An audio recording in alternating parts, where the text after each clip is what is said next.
This is the I Read Comic Books podcast, the very best podcast for regular comic book fans. I'm your host. I'm back, Mike Rappin. This week, I'm joined by an automated comic book reading machine and this guy who scored 4 times 7 years ago. This week, I'm joined by Danny from the Next Issue podcast. You stole my 4 score in 7 years. There's only one Abe Lincoln joke, and you stole it, Mike. I'm Hello, sorry. everyone. I'm sorry. And our very special guest for this episode, comic book creator Matt Rosenberg. Matt, thank you so much for joining us today. Thanks for having me, guys.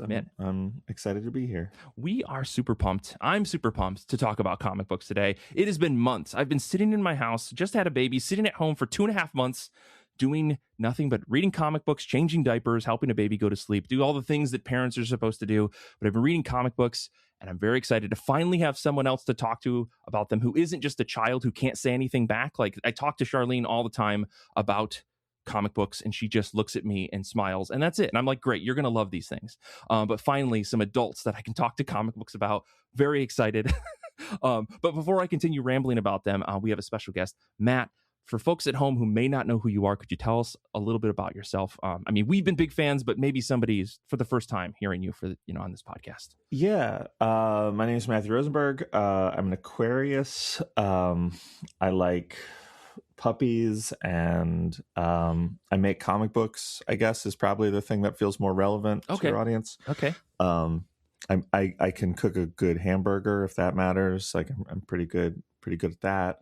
Yeah, I'm a comic book writer. I've made a lot of comic books. I wrote Uncanny X-Men and The Punisher and The Joker and some detective comics and a little bit of Amazing Spider-Man and stuff like that. But I also make my own stuff, like Four Kids Walk Into a Bank and What's the Furthest Place from Here? We Can Never Go Home. We're taking everyone down with us. And my new book is If Destruction Be Our Lot from Image Comics. I think there's maybe only 1 or 2 books you listed that I haven't read before. I'm not going to be ashamed here and say I've pretty much read all of your books. It's wild that your books just keep showing up in my pull list. It's amazing. Well, that's very kind of you. But we're here to talk about If Destruction Be Our Lot a little bit later in today's episode. For now, I have 2 legally mandated questions that I have to ask you, and that is, how have you been? How have comic books been? What have you been reading? Matt, I'm going to kick Rick back over to you. I've been good. I've been working a lot. Between launching If Destruction Be Our Lot and I'm taking over Spawn and King Spawn, and they're all starting at the same time. Mind blown. That's awesome, dude. So that means that suddenly I don't have a lot of free time. But that's fine. I don't mind. Free time's overrated. So that's how I've been. And then I've been reading. I've been reading a lot of stuff for work. And then, yeah, I'm reading all the time. I just read a very excellent graphic novel called The Smell of Starving Boys, which I loved very much. Sort of a existential Western.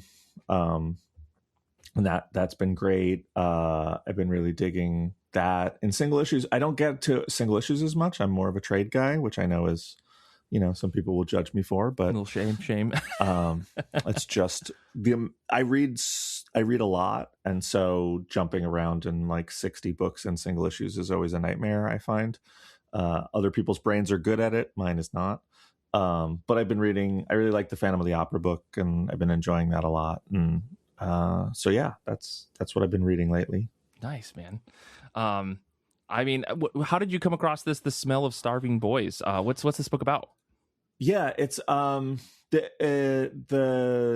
it's written by a Vietnamese author who I don't think she's a comic book creator normally. I think she's I think she's a poet, but I'm not actually sure. I don't know a lot about her. But the artist Frederick Peters is one of my favorite artists in comics.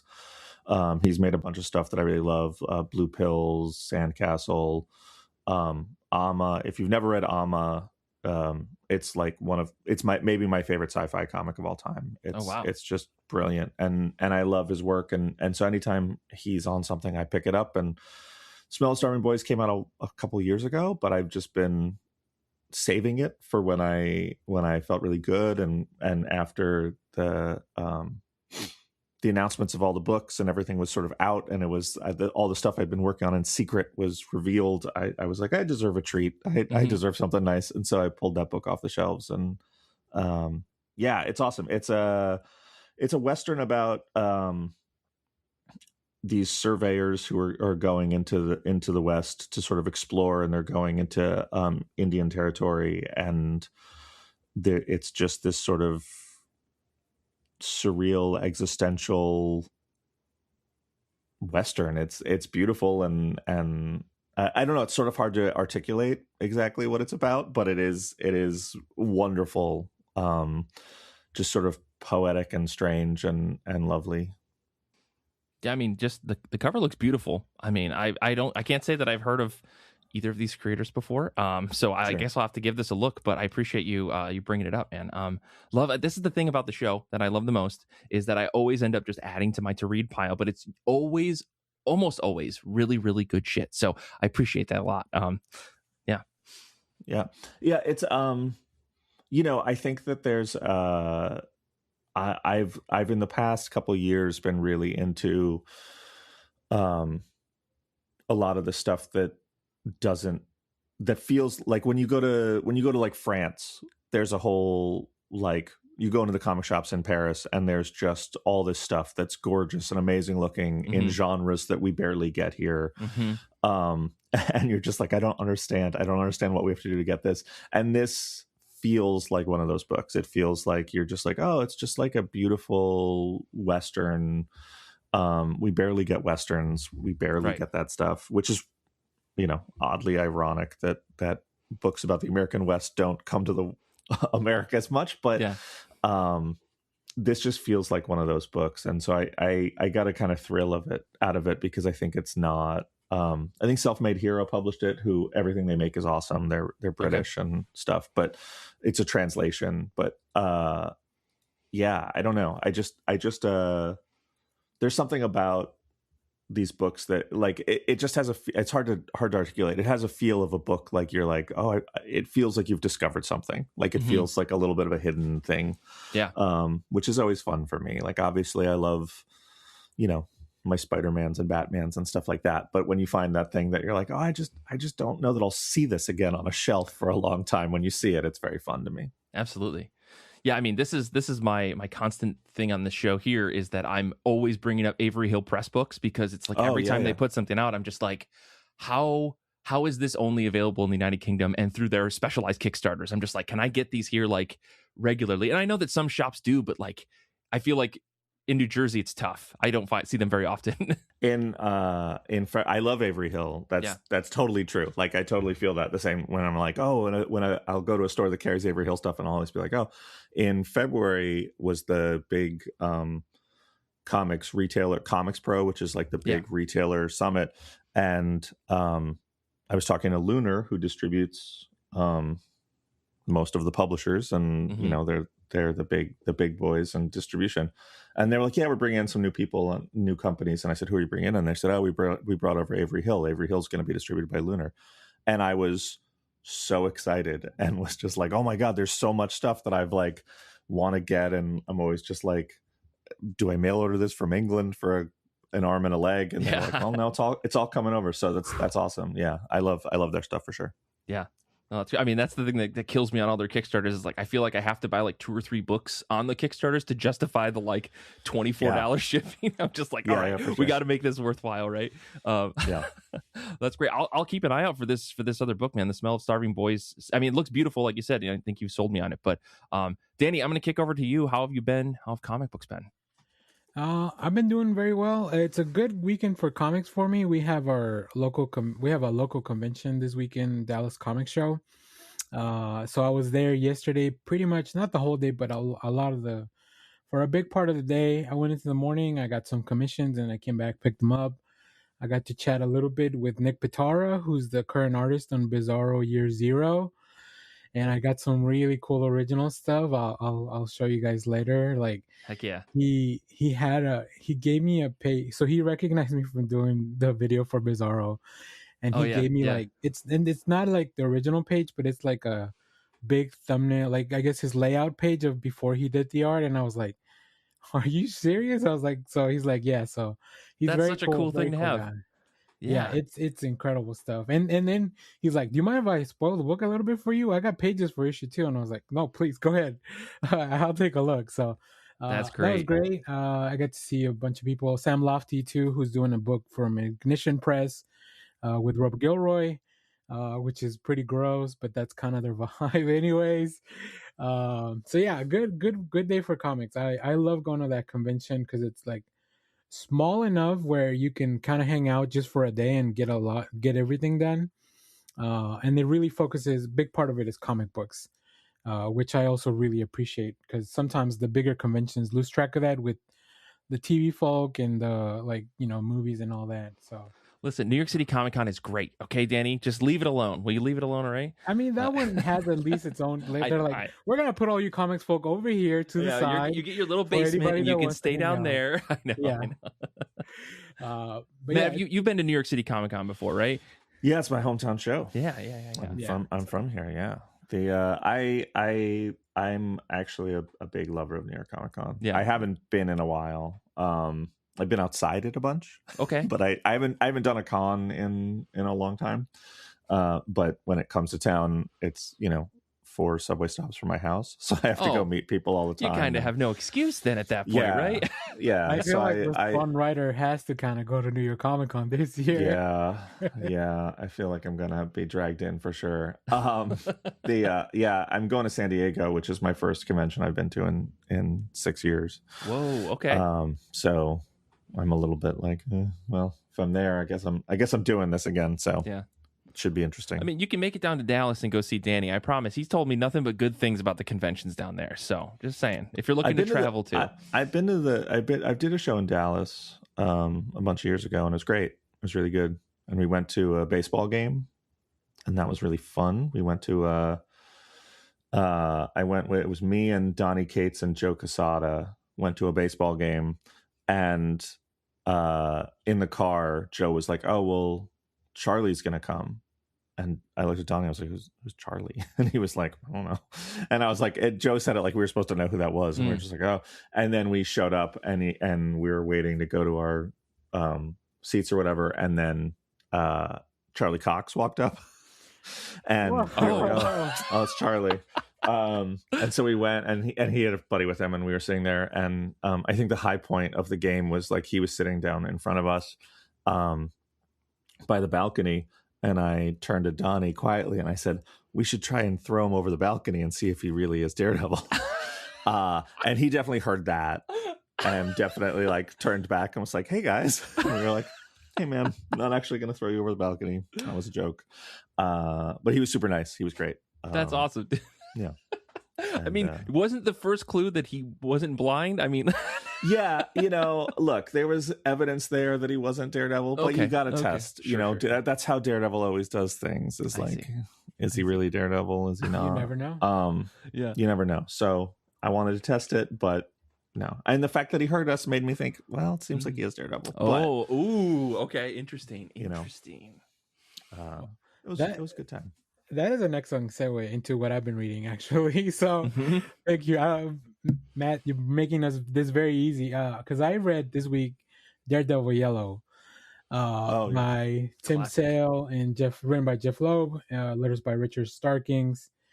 So we read this for our monthly comic book club, and we actually had the discussion yesterday. So, like I said, yesterday was full, like comics all day, like convention in the morning, comic book club at night, talking about probably one of the best books by Tim Sale. I don't know.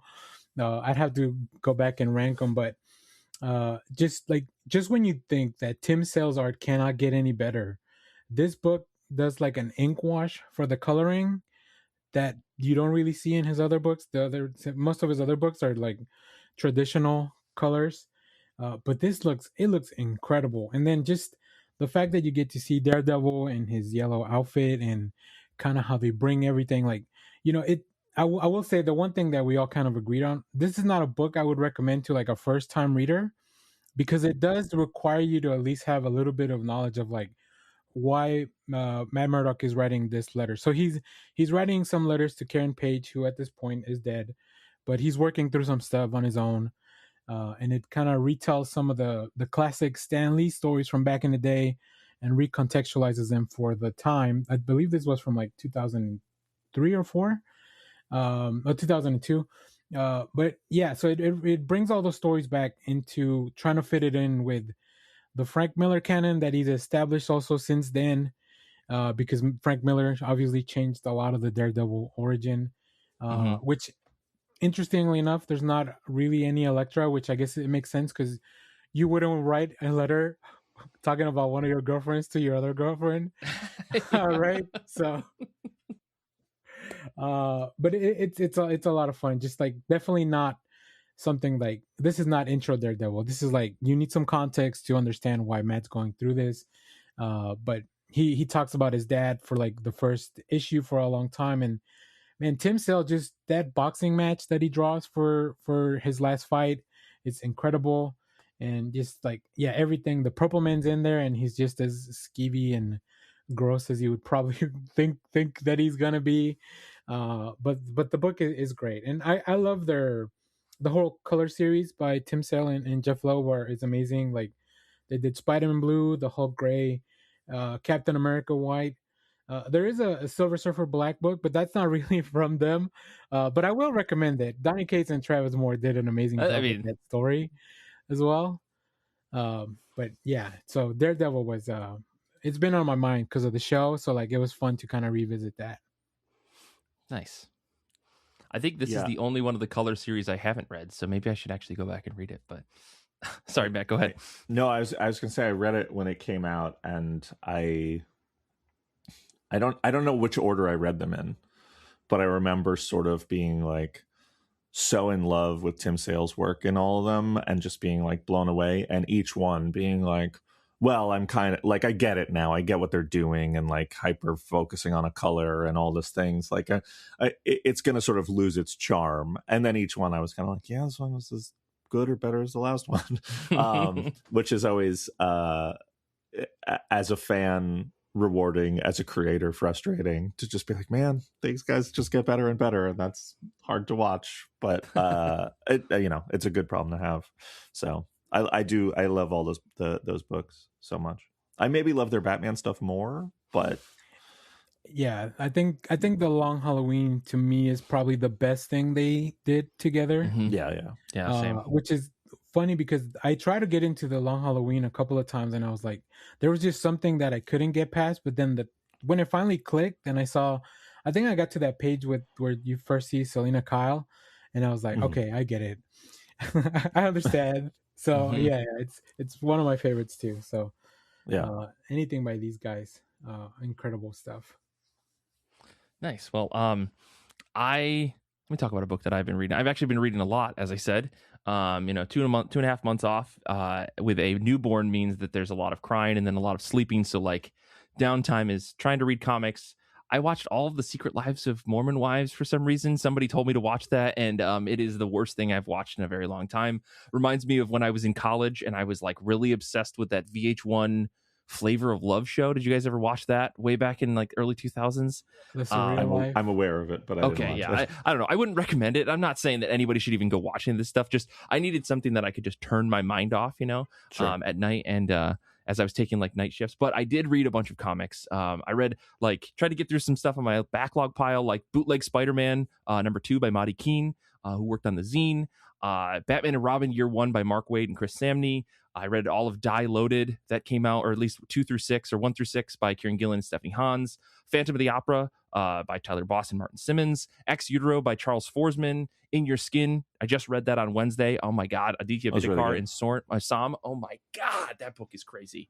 And then I'm finally, after many years of saying I'm actually going to do it, I'm like 15 volumes into Naruto. It's happening. I think I'm going to finish it this time. So How many volumes is it? There's 72. Okay, so you're not doing that well. It sounded like you were doing good until you said that number. Well, you're doing okay. Doing okay. Listen, but the thing is, the last 2 times I tried to do this, I only got like 3 or 4 volumes in, and then I quit. But I'm into like the major part of the the Chunin exams, I think, and I'm like in it. I'm really digging it. So maybe this time I'll actually get through it. I'm hoping to. Did you restart and do the stuff that you'd done before again? I went back like 3 or 4 volumes. I think I got. Okay. Yeah, I think I started at like volume 4 this time because I like skimmed through volumes 1, 2, and 3 like on the Shonen Jump app. I was just like, what's happening here? And then I was like, okay, this is stuff I don't remember. And then I got into like the arc where they're like in the trees and having to, you know, find the scrolls to unlock the door or whatever.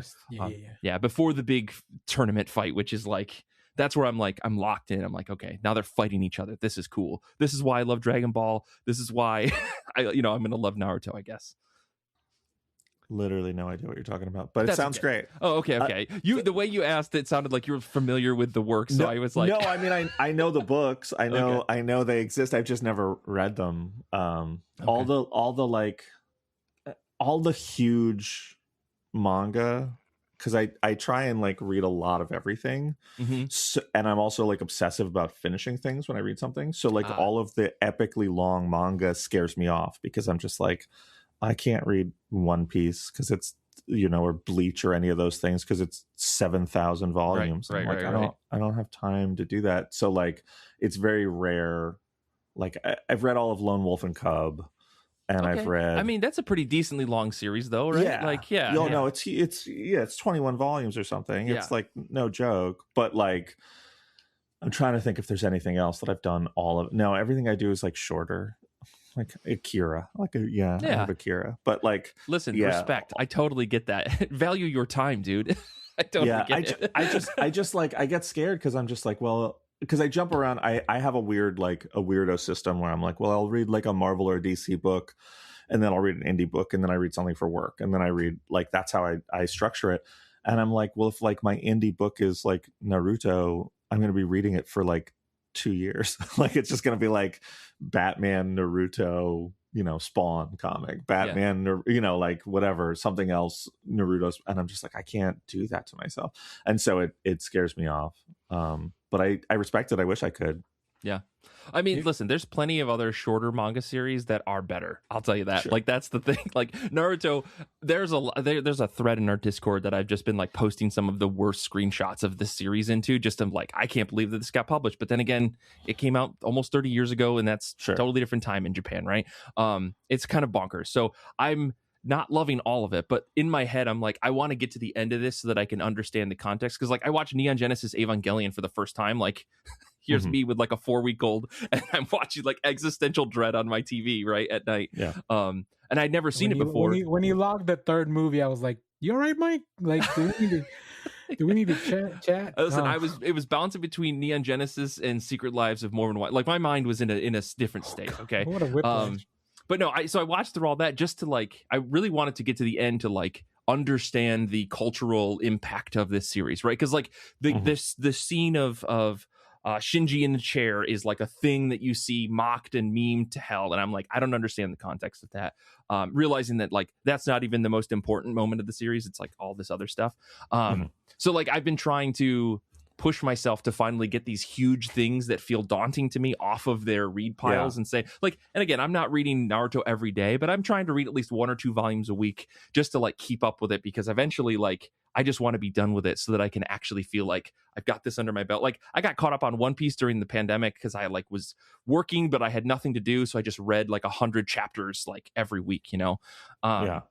And so I don't know. I've been like, Naruto has been my white whale for a little while on this. That's basically it. But I did read other things one other thing that I want to talk about, and that is Batwoman number 1 and 2. This is by Greg Rucka with art by Danny, colors by Matt Hollingsworth, letters by the biggest letterer in the industry, Asano Tsumani Elhao. This book is incredible. I in my notes I wrote "fuck off DC" because this book rules. Like page 2 of this book is the coolest thing you've ever seen, and then you get to page 3 and it's even cooler, right?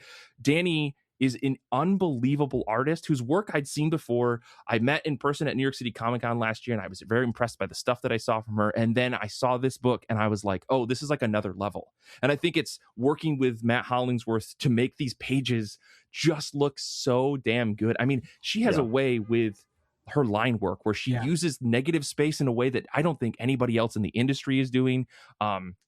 as well, and I'm blown away constantly. And then we've got Greg Rucka writing this book, continuing his like forever long story with Kate Kane that I have been a fan of since way back in the day when they first came out with that big Kate Kane story that kind of changed everything with her sister.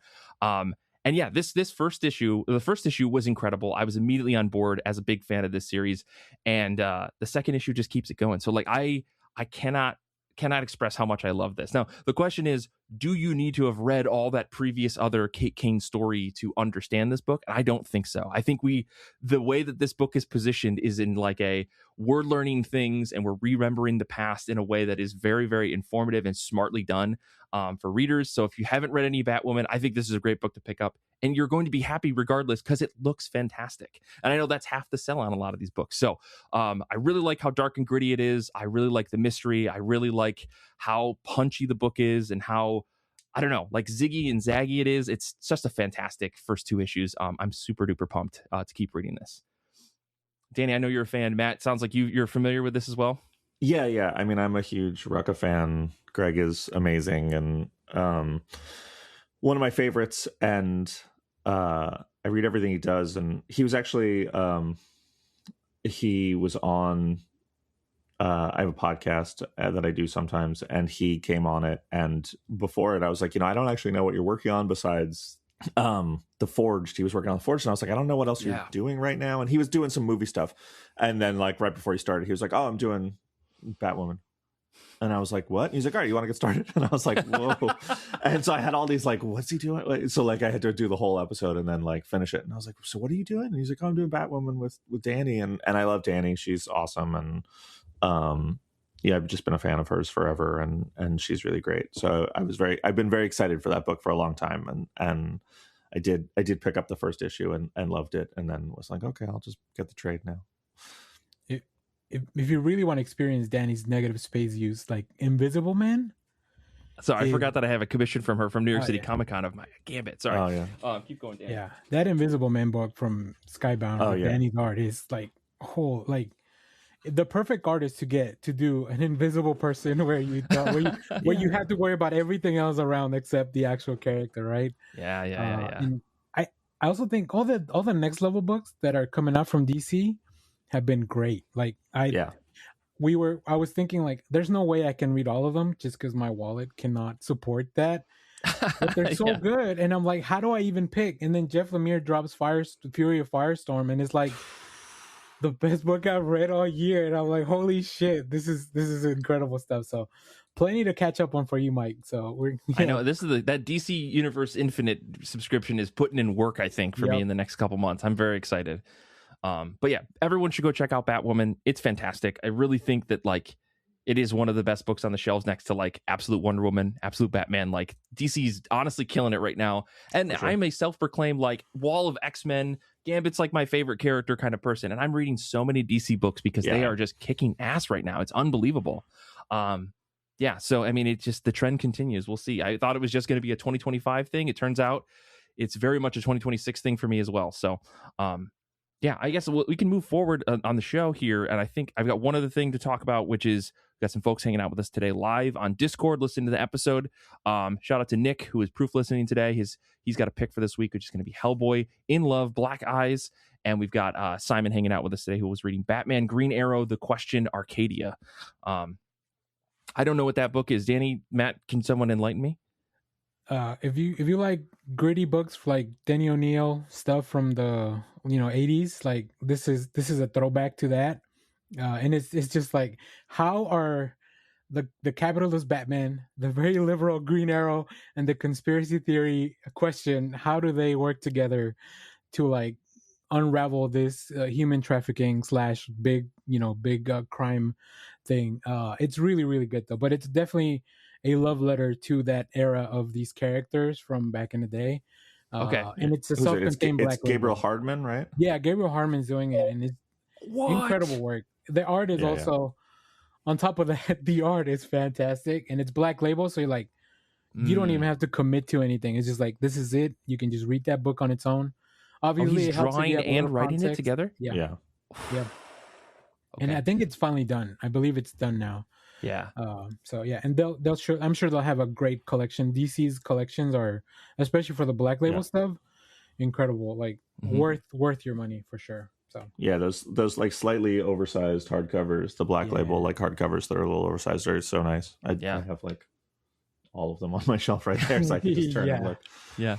No, I'm so surprised that this snuck under the radar for me, because I pretty much try to read everything Gabriel Hardman does. So looks like I've got another book to read. Thanks, Simon. Appreciate it.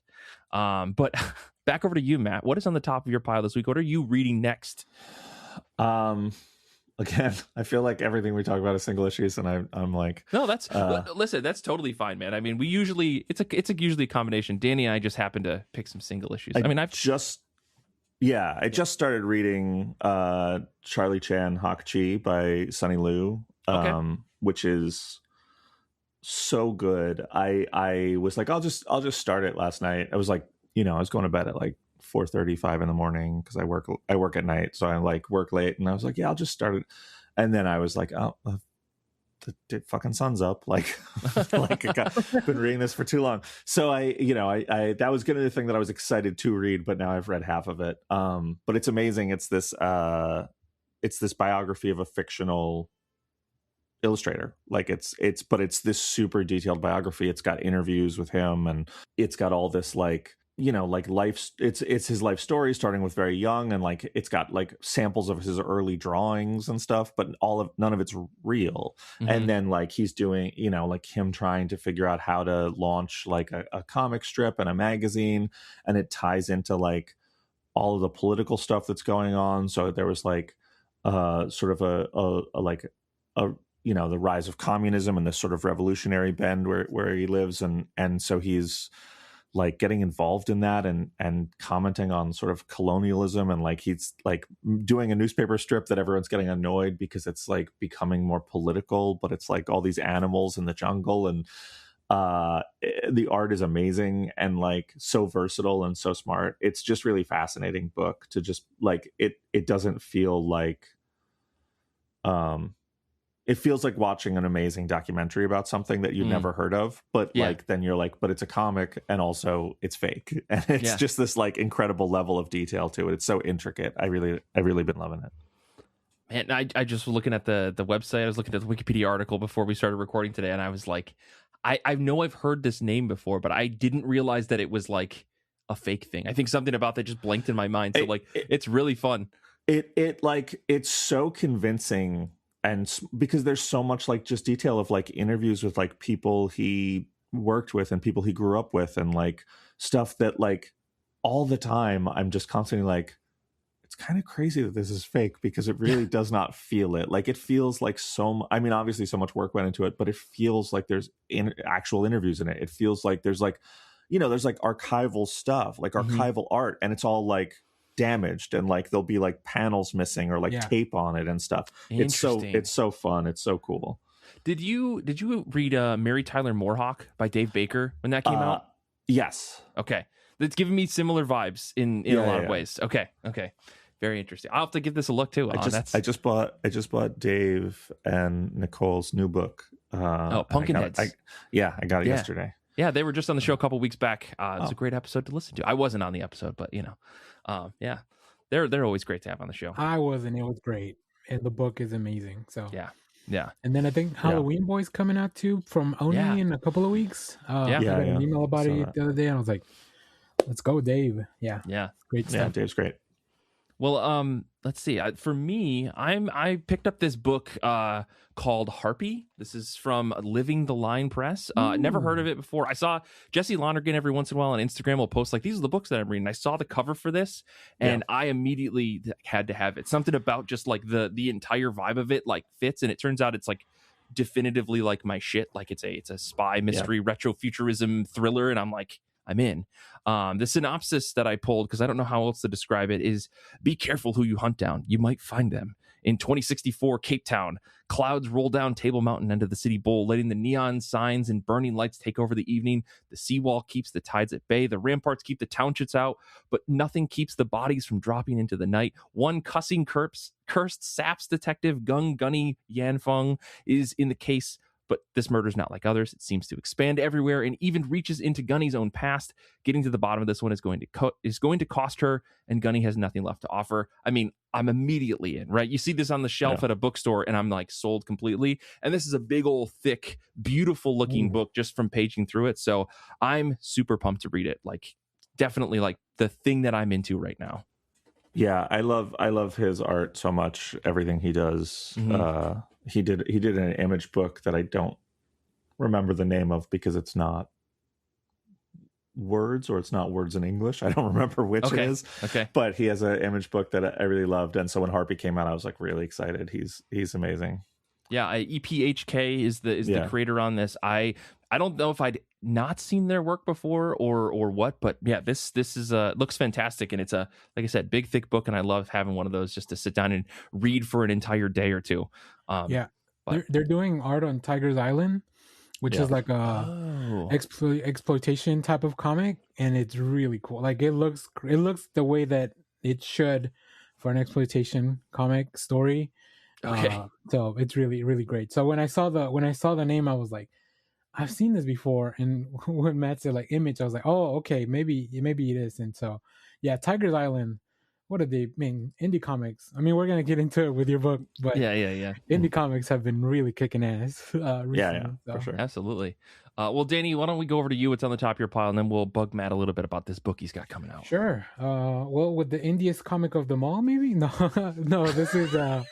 I'm going to finally read Skinbreaker issues 1 through 8. This is from Image Skybound by Robert Kirkman and Dave Finch. So I read the first issue when this came out. Now, for those not familiar, this is a book that has been 8 years in the making. Like David Finch has been working. If you're wondering why David Finch has not been doing like work other than maybe some covers every once in a while, it's because he's been working on this. If you've looked at some of the original art pages, he's working like oversized pages. Like I didn't know you could work that big in comics. Like his details have details in this book. And so a quick synopsis for this book. We have Enor, who has led his tribe for many seasons in this world, but his time as a chief has come to an end.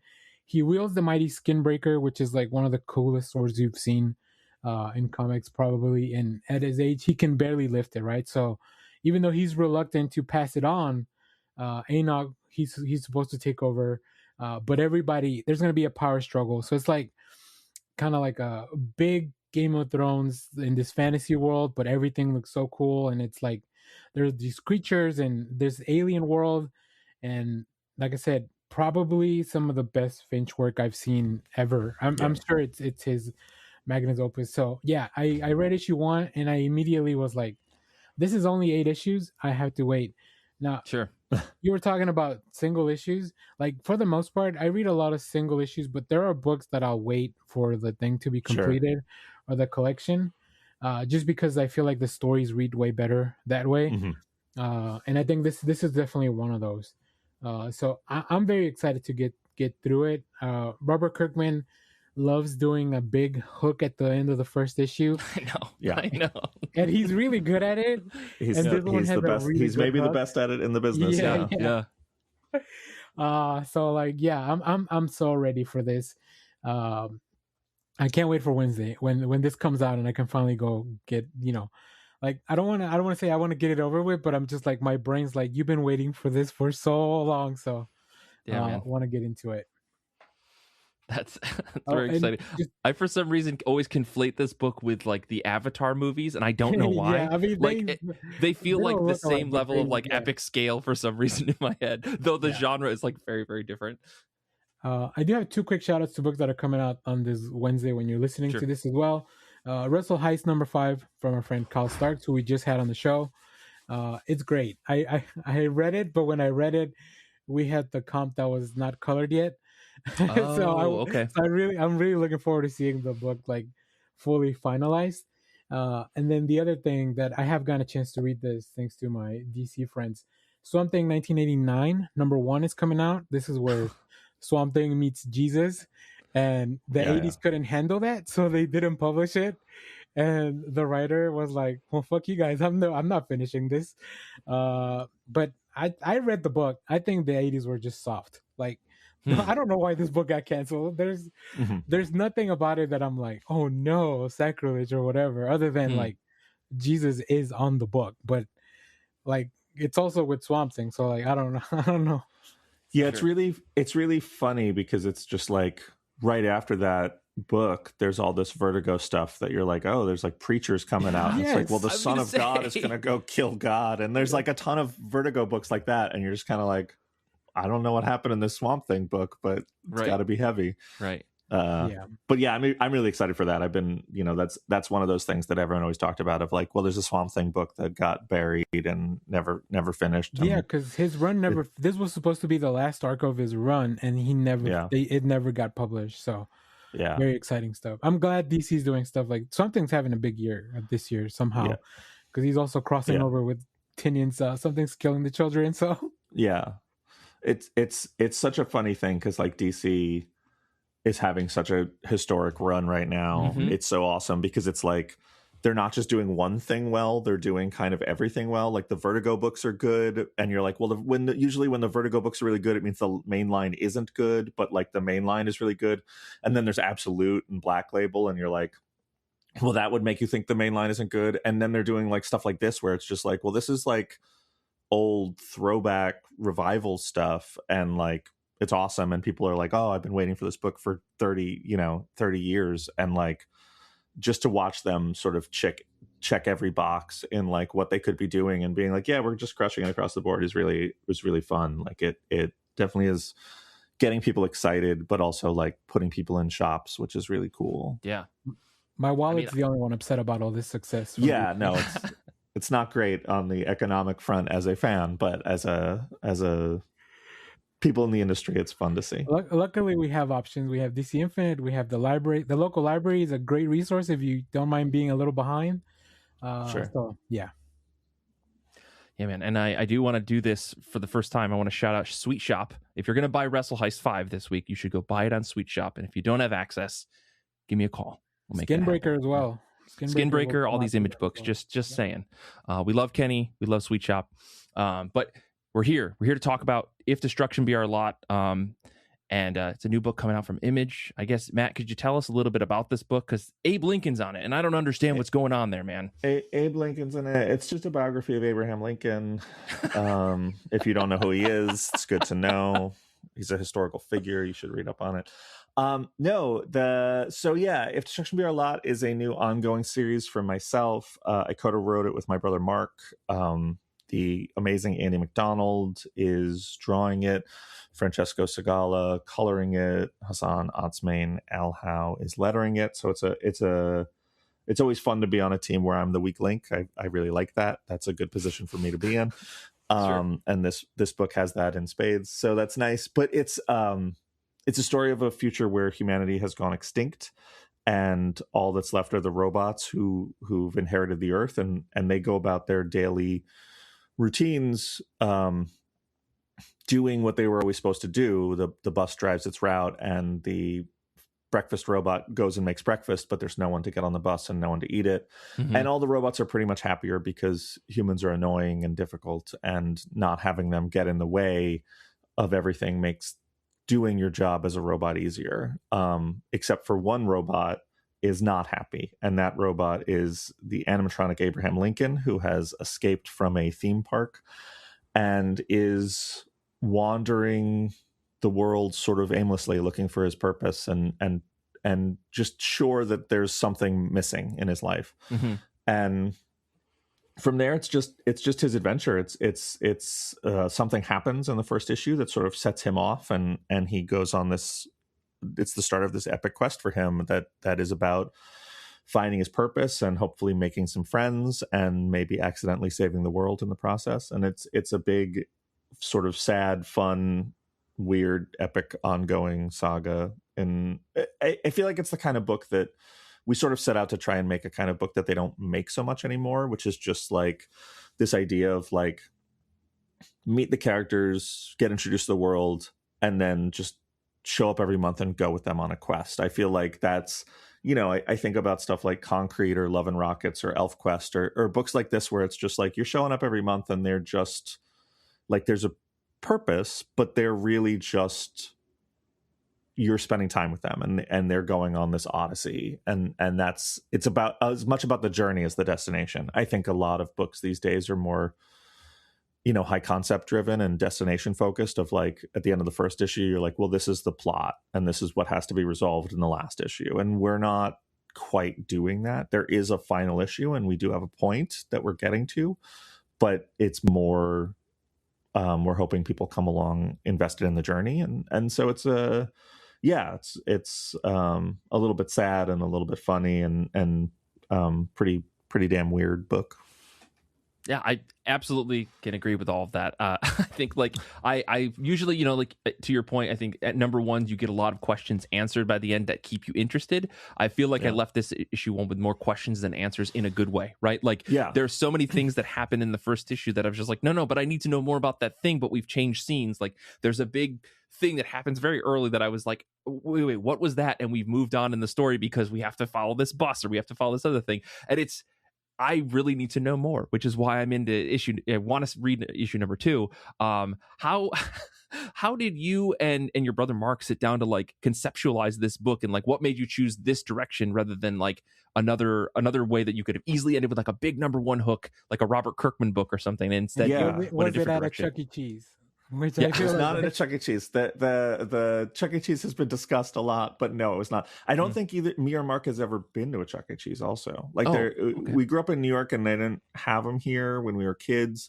And then I don't have any kids. My brother has a kid, my nephew, but he's never been to Chuck E. Cheese, I don't think, and probably never will. The book is funny. The comp to Robert Kirkman is interesting because actually, Robert is someone who's like I'm a huge fan of and is a huge influence. And actually, we set out to make this book in a way modeled after something he does a lot. And you talked about it in Skinbreaker. Like we wanted to sit down and really like not be on the monthly schedule and really take our time, and so actually we're working on issue 11 of the book right now because we've been working on it for years. Excuse me. Wow. Yeah, we have 10 issues fully drawn, and I mean, as someone with a pull list, that makes me feel great because we hate delays as readers sometimes, but it sounds like you guys are on a great schedule in some capacity. So yeah, we're on the 3rd trade, so that's a pretty fun place to be creatively. And a lot of that is like people like Kirkman or Rick Remender does this a lot too, of just being like, well, what does everyone need to make the best book they can? Like, how do we do this where it's healthy and safe for everybody, but also people can take an extra day or 2 on a page, or people can go to their kid's birthday party or whatever it is, like both sides of it, like creatively, but also personally, like taking care of the creative team. So that's been fun. But yes, the big, I feel like your question I'm answering in like 5 different directions, but like the idea of the big, like the last page where you're like, oh, this is what the book is. I think not doing that was very much a conscious choice. And I think the conscious choice in that is something that is an ethos that came about very early in the book from myself and Mark and Andy, which is Andy said something that really made my brain race. He said, when we realized we were going to be taking the time to really take a long time to make the issues and do them right, Andy said to me, he said, so many books you buy, the first issue is the best issue. Like they spent the most time putting it together. It's the most conceptualized. They spent years working on the pitch and the idea and nailing that first issue. And then once it's greenlit, they're racing. And so they're like, well, all the best moments are there. And it makes sense. It's the thing people read the most. Like people you sell more issue 1s than issue 2s. Like, and forever that's 99.9% of comics. So you want to put the most bang. You want to hook people the most. Andy said, and I think he's right. He said, it means that most books are most exciting at the start and then taper. They just get less exciting as they go. You've seen all the visual tricks they have. You've met all the characters that you're going to fall in love with, and it's just diminishing returns. And it doesn't mean it's not a great experience. It's just they're very front heavy. And Andy said to us, like, let's not do that. Let's do everything we can to not do that.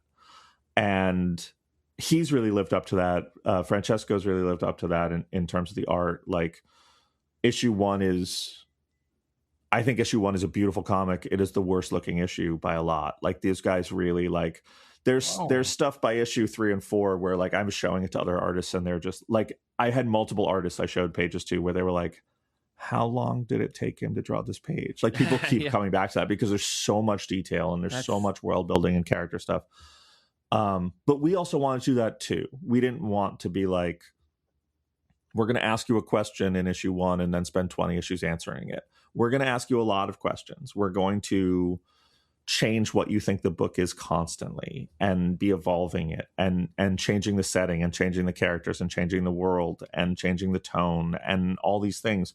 So you're not just buying into the logical ending of issue 1 spread out over 20 issues. It's going to change what you think the book is radically as we go, and that's sort of by design, and that's sort of what's taken us also like so long was making sure that we had these hooky moments in issue 2 and issue 3 and issue 4 that feel bigger and crazier and more personal and more intimate and all those things that we're trying to put in the book. So that was really why the issue doesn't asks a lot more questions than it answers, I think is really the thing that we're trying to do. I mean, that's mind-blowing to hear that the future subsequent issues will look more like, if this is the worst issue, if you say the first issue looks the worst, that's bonkers. that's all I can say, because I really like the look of this book in general, like the whole feel of it, the whole look of it, the setting, everything looks fantastic. I think you guys knocked it out of the park in terms of like conceptually getting you into this space of like, here's a world where robots live and that's it, and yet it still mimics a world where humans were, but it's not the human world anymore. Like I feel like I totally was immersed in that. And if you're saying this is the worst looking one, I don't even know what to imagine for the subsequent issues. That's crazy, dude. Yeah, there's stuff. There's a page in issue 2 that Francesco turned in the colors on, and he was like, I just had this idea, and he turned it in, and I was like, I don't think I've ever seen anyone do this in colors like this. Like, I can't remember someone doing this. And I just wrote him a note and I was like, dude, this is one of the most beautiful pages I've ever seen. And he was like, oh, don't say that. And I was like, why? And he was like, this is the hardest thing I've ever colored. Like, this was the most, he's like, this is the most work I've ever put into a page. And I was like, yeah, I'm going to ask you to do that more. And he was like, oh man. But he, he's just crushing it. Like and Andy's the same way. Like Andy, the every robot in the book is a unique design. Like there's no 2 robots that look the same. And he's just designed hundreds of them, and they get weirder and crazier and funnier and more of them. And it just becomes this like, it's just the scale of it is epic. And then, after a few issues, we rip the rug out from under you and change it completely of what you think the book is. So it's a very weird way to make a book, because everything we've done, I think, is creatively very fulfilling for us. It's very exciting, and fiscally super stupid. Like, we've just done all these things that are like, this is not how you should make a comic. Like, this is really like taking 2.5 years. Like, I've just been paying the team for years, and I'm just like, well, we had a point. My brother's not a comics person by nature. He's a screenwriter and a director is what he does for a living. So he doesn't always just understand the logistics of things. And at a certain point, he was like, what happens if no one buys the book? And I was like, what do you mean? He's like, well, we've made so much of it. And I was like, yeah. And he's like, what happens if no one buys it? I was like, every single month I just get like kicked in the bank account. Like, every single month I just will be very sad boy as I'm like, oof, that was rough. That was another rough. We were lucky enough. We just got our sales numbers, and our numbers are great. So thank you to everyone who pre-ordered the book and all the shops and everything. But there's a lot of stuff we've done that is like, when I come out and I'm like, issue 2 is better looking than issue 1 and issue 3 is better looking than issue 2. It's like, well, that's not actually smart. Like, for hooking people. But I will say it's for the people who show up and like the book. We're saying, like, you're gonna love it. Like, if you like issue 1, we really think you're gonna love where we go. And if you love issue 1, I hope that it's going to be, your favorite book. But obviously some people will be like, well, this is on the cusp of what I was looking for and it's not there. And we'll be like, well, by issue 3, we probably are the book you want, but Sure, that's fine. So yeah, bad decisions all around, but very fun book to make because of that. Gotcha. Well, I mean, we're talking about trade readers and stuff like that, and it's a thing, in the industry. It's like Sure. you want to support single issues, but like a lot of people are trade readers. Maybe this is if the single issues aren't great, maybe the trade will explode. That happens a lot of time with Image books, I think, too. So, yeah. I mean, look, I'm always one of those people. Like I made the joke at the top about being a trade reader mostly, and whatever. And I like. Comic shops don't exist in the same form without single issue readers, and most books don't exist in the same form. And I always address that and say, like, look, for comics to exist the way they do, we need single issue readers 100%. And I love single issues and spent my whole life reading single issues. With that said, I always say, like, it's not any single person's job to support an industry. If you want to read it, Danny and I try really hard. No, I'm kidding. But I do talk to all these readers who are like, I'm so sorry, I'm reading this in trade, and I'm like, please don't ever apologize to me for reading my book. Like, read how you want to read it the way you want to, and like, you can approach the general idea like, this is something that I maybe disagree with on a political stand, that like, I think everyone has a personal responsibility to try and be the person they want the world to be and enact and put goodness out into the world. In the comics market, I sort of disagree, where I'm just like, just buy, like, look, this is supposed to be enjoyable. This is, you don't have to be like guilted into doing it a certain way. Like, read it the way you want to read it. Like, you want to read it digitally, read it digitally. You want to read it in trade, read it in trade. You want to wait until there's an omnibus. That's not the best, but sure, do wait till there's an omnibus. Right. And so I always say that I do think we try to make a book that I think is very fun in single issues. It had, we have a lot of questions and cliffhangers that I think are fun at every issue, but also like, there's full arcs, there's trades. If you want to do that, that's fine. They're all coming out. I paid for them all already, so it's not like I'm going to be like, the book's going to be canceled if you don't read issue 1. Like, it's paid for.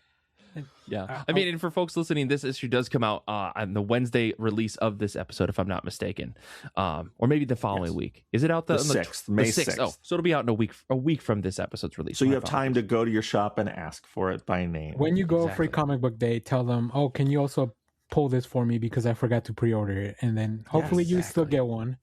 Yeah. Yes. Exactly. I think that is going to be a little hard, but yes, yeah. I think my understanding is that it is selling still. No, it's not sold out. We're not sold out. We had a really high print run, and I'm going to tell a little industry secret, if I can. Some books, you have your FOC and you get your numbers, and then you're supposed to print above that. And some books choose not to do that, which is fine because it's printing extra copies. But so sometimes you'll see the thing where people are like, we're sold out. And it's like, well, you printed what was ordered. You're automatically sold out. That's not actually selling it. Like, it is selling out, but it's like, well, everything is sold out. Like, if you make one hamburger in your restaurant and then sell it, you can't just be like, we sold out of food today. It's like, well, yeah, you made one hamburger. We did not do that.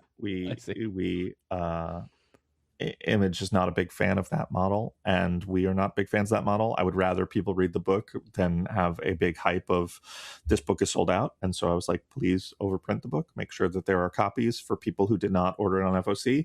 We want it available the day it comes out, and so we did overprint, and there are extra copies, but my understanding is that they are actually moving faster than we anticipated anyway. So hey, good problems to have, I think. That's what it sounds like to me. But here's the thing, man. How am I supposed to get my copy and then resell it on eBay for $50? I don't know. If you're overprinting, man, what are you doing? It's hard.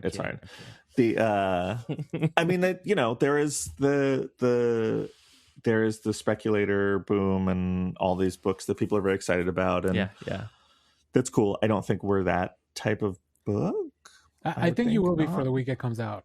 I've looked ahead at the solicits. I think if there's going to be one book, it's going to be you guys, which is great. And hopefully it happens. And then hopefully that means that people will continue to read it. For our listeners, I've been reading comics now for a long time and reviewing comics. I always give comics 3 issues to really decide, am I going to keep reading this or not? Yeah. So if you say that your comic's just going to keep getting better, especially by the 3rd issue, that's really great news. Then that's what I recommend to everyone. If your budget allows, obviously, don't go getting a loan just so you can keep. I gotta make it to that 3rd issue. But it's a good sample size of like, oh, maybe this book is not for me. Sometimes that happens, that the book is just not for you. Yeah. Right. But 3 issues, I think it's a good sample size of like, okay, we got the big issue out of the way, the first one. Then let's see how it follows up. And then obviously if it's like a miniseries or something that's a little tougher to commit, because at that point you might as well get the whole thing. But yeah, that's my advice. I think that's smart. I think that there's there's a funny thing in comics, especially like comics is a very niche medium. Like it's very and it's very hyper specific, and there's just this thread of people who are just like get offended if people say like, well, that's not for you, or like that wasn't, like on both sides. When creators hear someone be like, that's not for me, they're like, what the hell? And there's also audience when you're like, well, if you don't like it, like buy something else. There's a ton of good books. And there's a whole strain of the audience who's like, that's such blasphemy. And it's like, no, not everything should be for everyone. Like that's crazy. Literally nothing on earth is made for everyone. This is, I don't think there's anything wrong with being the person who's like, this isn't for me. Like that's fine. Like I tried it, it's cool, I respect it, I respect that they make it, I hope it finds the audience it's for, and I hope that they love it. This isn't for me. With that said, our book is for everyone. It's for literally everyone on earth. I was just gonna say yes, absolutely. Buy it for your grandma, buy it for your newborn baby. There's a lot of newborn baby can love in this book. A lot of bright colors. Listen, that's all good stuff for newborns. The paper feels good. You can drool on it, you can rip it apart. I mean, it's good for your grandma, good for your baby. Right. I got my slab copy, I got my home copy, I got the baby copy, and then I got the one that I'm going to cut up and turn into a zine. So like we're all good, man. I got you. Yeah. It's great. It's great for the bottom of your bird cage. It's good wallpaper for your house. Like, look, we thought of everything. There's literally not a reason you shouldn't be buying 5 or 6 copies. I can't think of one. I wish I could. I wish I could be like, look, you can just buy 2 copies. I can't say that in good conscience. Even if it's just because you want one of each variant, which they're all really well, but that doesn't even factor in variants, because then you got you should have copies of each variant you should have 2 of each variant at least, I would think. And there's like 6. We have really, I will say, jokes aside, we do have really good covers. Absolutely. And Andy and Francesco's cover is amazing, and then we have Jerome Pena did an amazing cover, and Trad Moore did an amazing cover, James Herron did an amazing cover. And then we have every issue we're doing these variants where, since our story is about animatronic Abe Lincoln being lost in the world, he is wandering onto the covers of other people's books, and we're having the creators of other teams do those. So the first one is Ice Cream Man. I know. And, I'm so mad about that. Like, I don't need more comic books in my house, and yet I need more Ice Cream Man in my life. So like, sure, I'm in it. Of course I got to do it. Martin Morazzo and Chris O'Halloran did that one, obviously. And so good. The second one is Sex Criminals. Chip Zdarsky did that one, and it's Abe Lincoln on the cover of an issue of Sex Criminals. The third one is 8 Billion Genies that Ryan Brown did. So they're fun. And we're doing one for every issue. So if you are an Image Comics nerd like we all are on the team, maybe your favorite book will show up. Maybe it won't. When are we getting the Spawn cover? That's what I'm wondering, Right to the letter. Keep asking. People keep asking when the Spawn cover is. It's not issue 4. I know what I know what through issue 12 is. So. Okay. But issue 4 is a really good one. That issue 4 is one that I was like, this is going to be the easiest thing you've ever drawn, but it's funny, so just do it. And then the artist did it, and it was great. You guys just missed out on getting an Invincible cover and a I Hate Fairyland.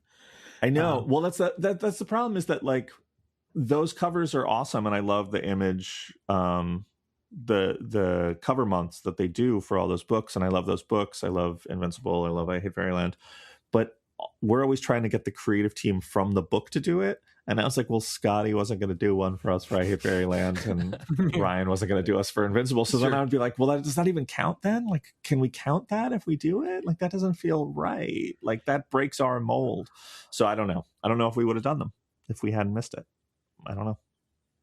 I do want to ask, like, how did there's a lot of robots in this book, but Yes. how did you guys approach the hierarchy of like being a robot in this new world?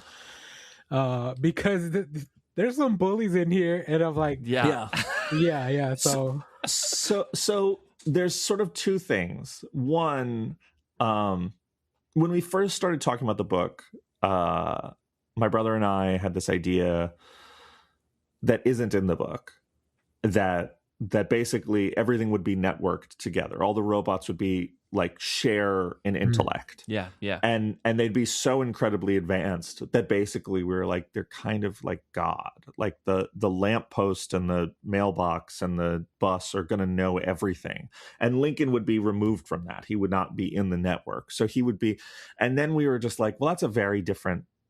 It's an interesting idea where like you're just in a world where it's just you and God and everything is God and you have to navigate that. But I was like, it also means that there's only two characters in the book. Yeah. And you can do a great book with two characters. And I sort of was excited about it. And then I was kind of like, yeah, that's not what I want to do. And so then we stripped that out and put in this new thing of just like, yeah, it's just like the robots have taken on attributes of our society. Like they really have learned from us and do things. So yes, there are bullies and there's a hierarchy and there's power structure that is sort of complicated. And then early on, Andy had this idea, which I really loved. He said, how long has it been since humans disappeared? And we talked about the timeline of that. And he said, oh, that's long enough that these aren't all going to be human-made robots. And I was like, yeah, I guess. And he's like, so the robots are going to be making robots. And I said, yeah, why does that matter? And he said, well, we're going to make robots that are aesthetically pleasing to us and in our image. And he said, the robots are not going to follow those guidelines exactly. So the robots are going to start to seem a little weirder. And we were like, oh, yeah. And he's like, and then I assume those robots are going to make robots. And I was like, oh. And so he's like, yeah, it's just a different branch of the evolutionary tree. It's like looking at, the animals that exist only in Australia, where you're just like, this doesn't look like anything else we have. Right. And from that idea, we were off to the races of like, not only is there this sort of like learned inherited social hierarchy of robots built in, but actually the robots have done something that we do as people, which is that they've made a thing that they've sort of lost control of and they don't understand. So they're making these other robots that are then making robots that now the robots don't know what those robots do. They don't quite understand their purpose. They don't understand what they do or why they exist, and they don't really recognize them as from them. And it creates this like there's a moment in the first issue that I won't spoil, but we sort of alluded to. There's a giant robot shows up, and it is from that. It is not something that the other robots really can comprehend anymore. Right. They don't know what it is, and they kind of don't know how to process things. They don't know what they are.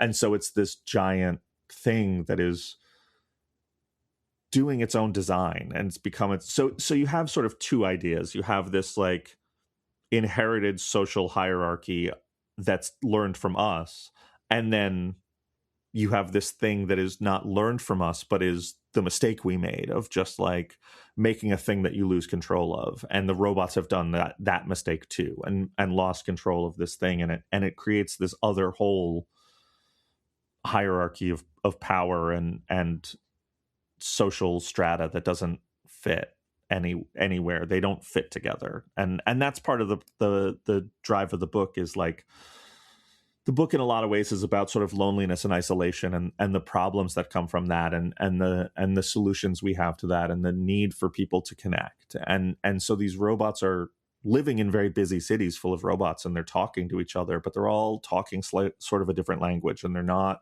connecting in a real way, and they don't understand their world anymore. They're feeling removed from their world, or their world is changing around them and they don't understand it, and they don't have a stake in it. And so all of those ideas are like fun intellectual things to play with, but they're also at the core of what the book is, I think. So is that why you picked Abe Lincoln as like a great uniter as a character, or is that just a coincidence? Or is there something else going on here? Or it was like, what would be funny? if Abe Lincoln was at the center of this.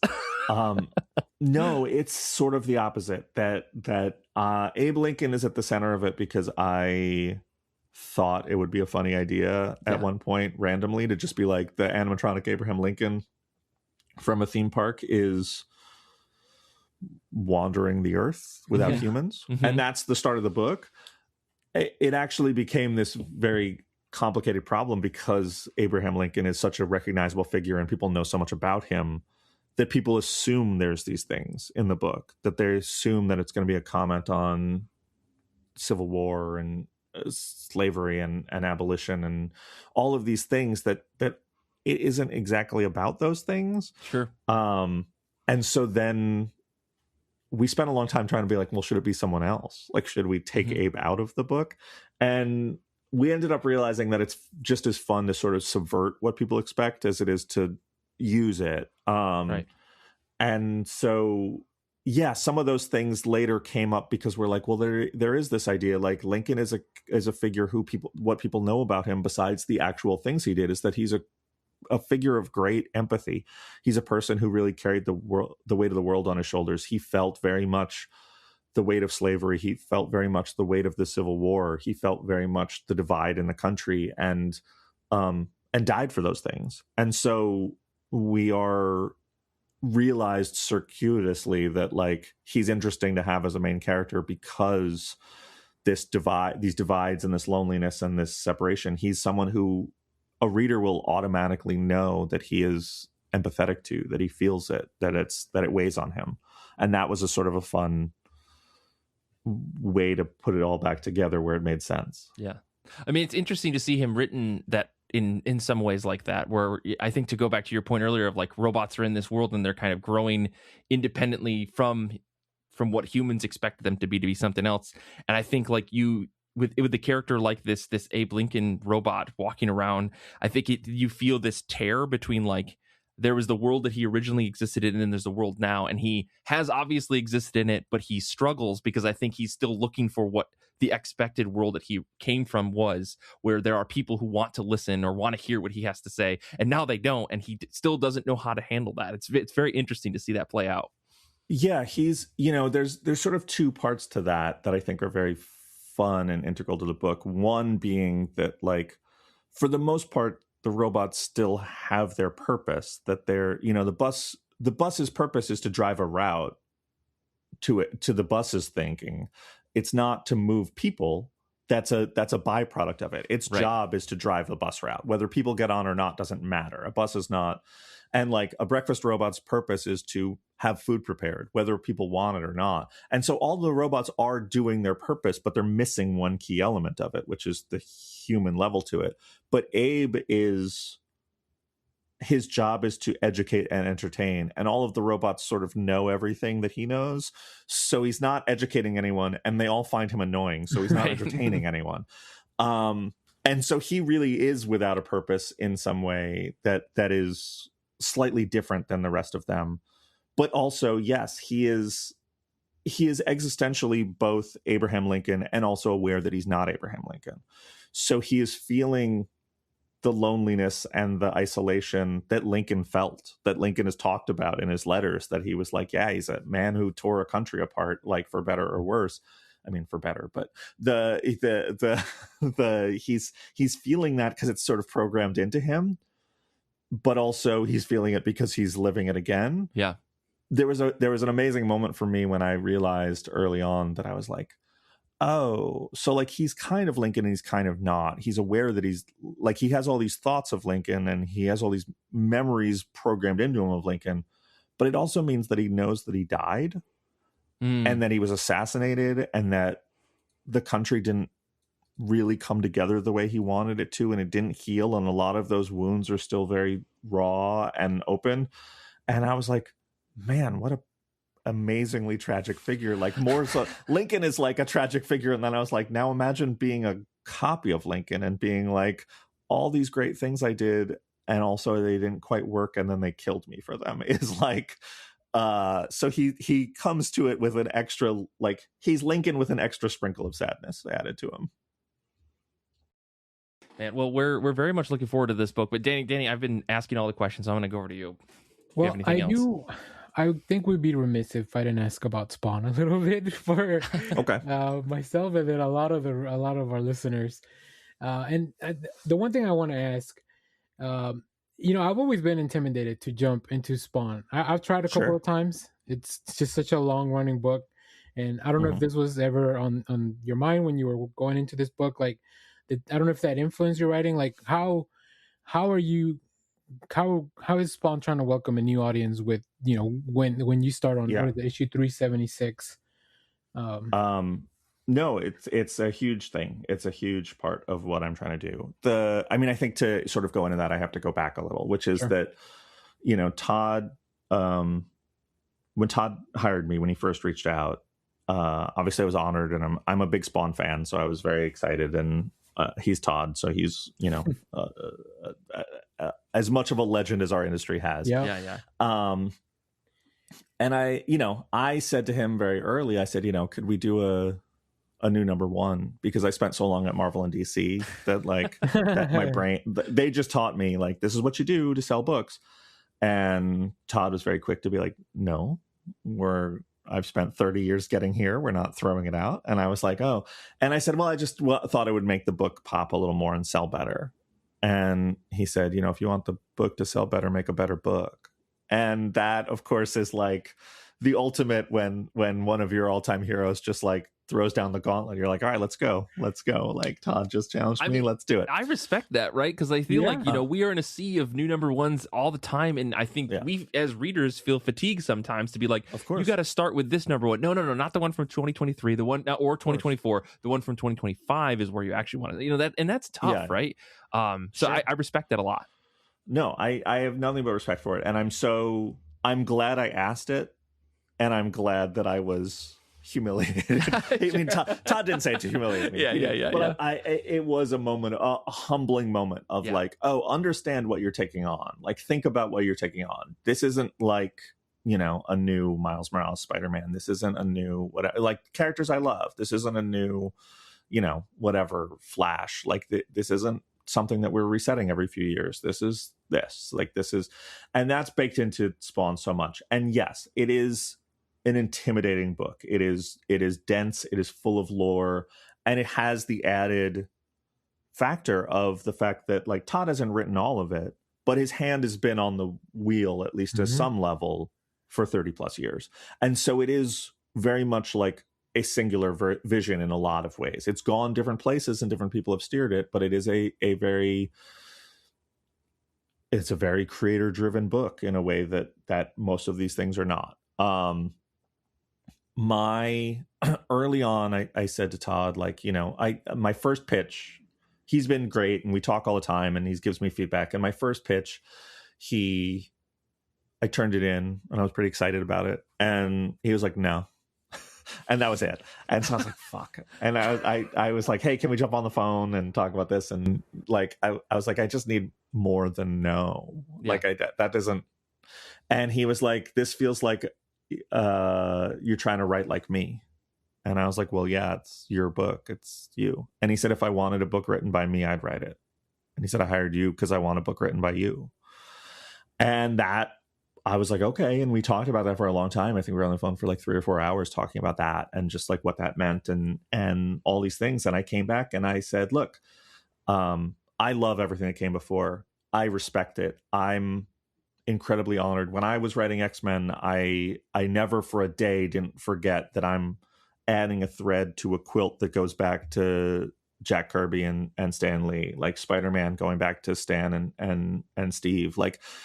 I feel that. I feel the weight of that always, and I understand it. And I'm not trying to dismiss anything that's come before. I love it, and I want to pay tribute to it. I want to make something that new people can pick up. I want to make something that people who are lapsed Spawn readers can pick up and understand. People who've never heard of Spawn can pick up and understand. People who have read every single issue of Spawn and every issue of Gunslinger and King Spawn and Medieval Spawn and Sam and Twitch will recognize that this comes from that it is a love letter to those things, and we're not throwing anything out. There's nothing that I'm retconning. There's nothing that I'm being that didn't happen. It all happened. So that was my thinking to start. And then how it works is in issue 375 of Spawn, which is Todd's last issue for now with Brett Booth, myself and Steven Segovia have a 5-page story in the back that sets up what is going to happen in Spawn and King Spawn. You meet a young man in 375. He experiences something. There's a clue to what is coming. And then 2 weeks after that, or 3 weeks after that, King Spawn 55 comes out, and you're going to meet that young man again, but it's a year later. Everything has jumped a year, and in that year, the world has changed dramatically. What Spawn has always been, for those of you who don't know, Spawn is a man who died, ended up in hell, and basically made a deal with the devil. A demon in Malbolgia. He made a deal with him that he wanted to come back and see his wife one last time.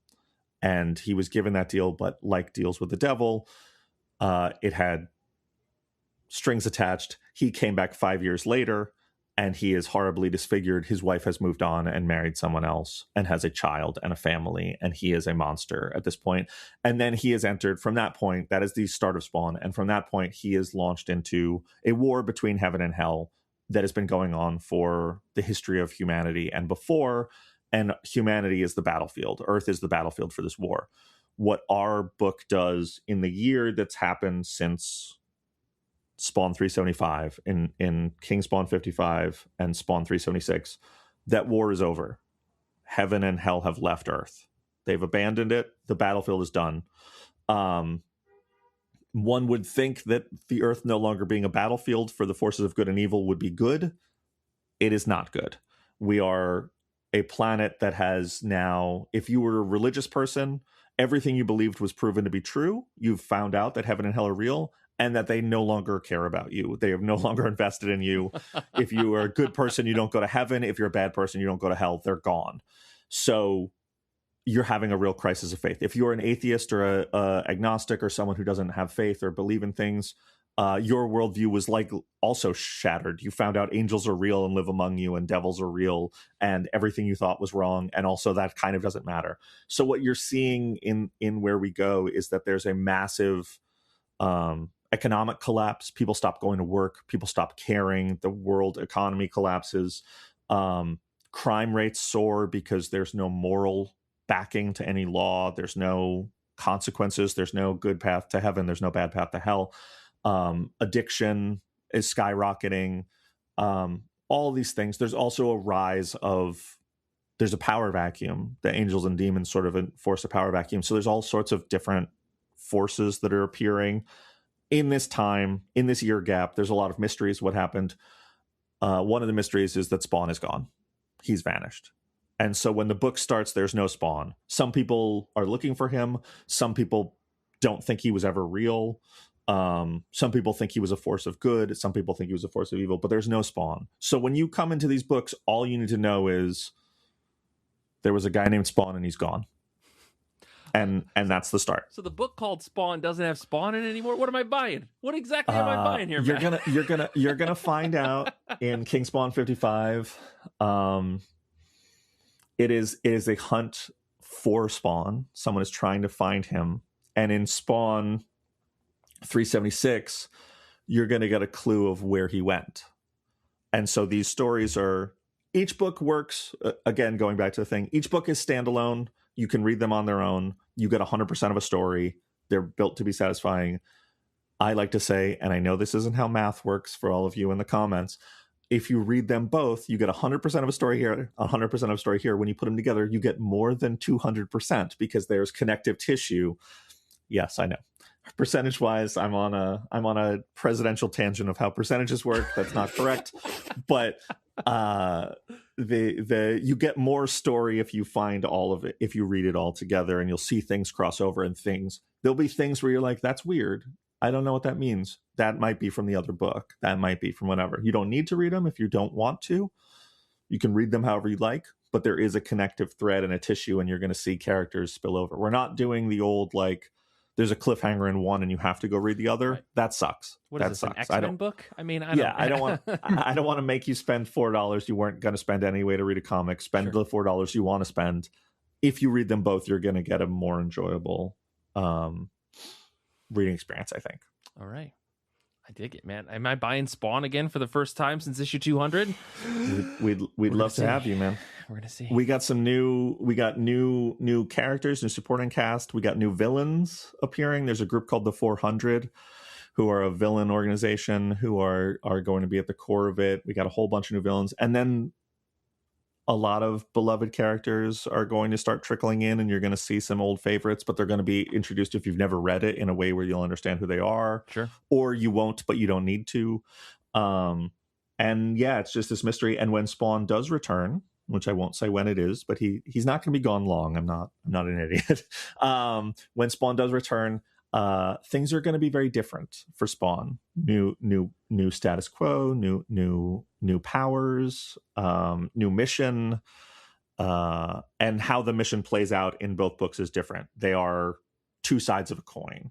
One side, I mean, I could just say, I guess, the Spawn book is more of a superhero book. It's more of a Superman type book. He is definitely trying to save the world, but now he's trying to save the world from itself. And in doing that, he's come to the realization that he has to be an inspiration. He has to be a beacon of light in the darkness. He's always operated as a creature of darkness. Right. And the world has no light left. And he thought the darkness can remove darkness and that would be enough, but there's no light left. And so he is trying to be something people can look to and be like, oh, there's someone looking out for us. There's good in the world. He's trying to do that. And that's not in his nature. So it's hard for him. And that's what the Spawn book is. The King Spawn book is him knowing fully that you can't win a war entirely by doing what's good and right and people are comfortable with. So the King Spawn book is him in the shadows being a monster, out monstering the monsters that have appeared. That's your X-Force book. That's your Punisher book. Yeah, I got you. Yeah. Cool. I said to Todd at one point, I said, I think the simplest way to talk about it is the two books are basically the idea is what if Superman's secret identity was that he's Batman? And so what a pitch. I'm sorry, that's so cool. So yeah, he's doing things in the shadows that are meant to scare people and that the public can never know about, and then he's doing things in the light to inspire people. And so that's what the two books are, King Spawn and Spawn, conversely. Wow. Hell yeah. And if for any reason that hasn't sold you, Steven Segovia is doing the art for Spawn. Steven Segovia on Spawn is crushing it. He's been doing awesome. Thomas Nashlik on King Spawn's work, but no, not King Spawn, but yeah, Segovia's been amazing on Scorched. So yeah, Segovia is amazing, and we're really lucky. We worked together on Wildcats, so I was very excited to get teamed up with him again. And he's been we redesigned a character. There's a beloved character who appears in the first issue, and I was like, he's going to look different. A year's passed, and he did this redesign, and I was like, yeah, he crushed it. Like, it looks awesome. And I think when people see it, they're going to be like, oh, damn. And there's some questions. It's going to, as soon as this character appears, people are going to be like, why is he here? Why does he look like that? What happened? And that's just sort of what we're trying to do for longtime fans, to be like, come along, be confused for a little bit with us. The mystery is part of the fun. Like, we're giving you a mystery. And it's going to be unfolding forwards, but also backwards. What happened in the year, that time jump is part of what the book is, and figuring out what went wrong and what went right. So it's fun. It's big. It's ambitious. It's crazy. It's a good jumping on point. It's a good time to come back if you've lapsed. And we're having a good time. Well, awesome. Got to check it out. No choice. I think everybody listening, you at least got to try one issue, see if you're sold. So we'll put that pitch in here. But I guess that probably should wrap us up. I think we've taken up a ton of your time today, Matt. We really appreciate it, dude. It's been such a pleasure to talk with you. For folks that are curious to find more of what you're working on in the future, where can they look for you on the internet? I don't have to do that. That's not important. They just listen to me talk for an hour. Yeah. No, I have a website, ashcanpress.com, and from there I have a newsletter, which I don't send out an annoying amount of time. I don't think I send it out occasionally, and you can buy stuff there. We have like shirts and variants and stuff if you care about that stuff. and sometimes we do giveaways, but we have a podcast there. And if you subscribe to the newsletter, you got the podcast sent to you, and it's got updates on all the books and stuff. And yeah, I have social media, but that shit all sucks. And I don't want to tell people to go on social media anymore. I'm just like, I don't want to encourage people to be there. If you're there, I'm easy to find. If not, don't go there looking for me. Save yourself. Understandable. But yeah, reminds me, I really got to get, I think, what's the furthest place from here, number 7 vinyl comic, because I think I have 1 through 6, but I don't have number 7 because I think I would like change shops between that. But so maybe I'll have to put that order in this weekend. We'll see. But that's the one that is the most sought after one. Interesting. Always. But I have him on my web store. Okay, good to know. Well, Danny, Matt, thank you guys for your time today. I really appreciate it. Nick, for listening, thank you so much. Thank you to Zander for editing. I'm very excited to be back. Next week, I'm going to be off because I've got to run a local street fair booth. But the following week, I'll officially be back on the show pretty much full time. So folks that have been missing me, I'm very excited to be back. For those of you who have told us in our yearly surveys that you don't enjoy listening to me on my own podcast, I'm sorry, I'm back. So thank you guys again. This has been a blast. As we say on every show, until next time, comics are good, and so are you. We'll see you later.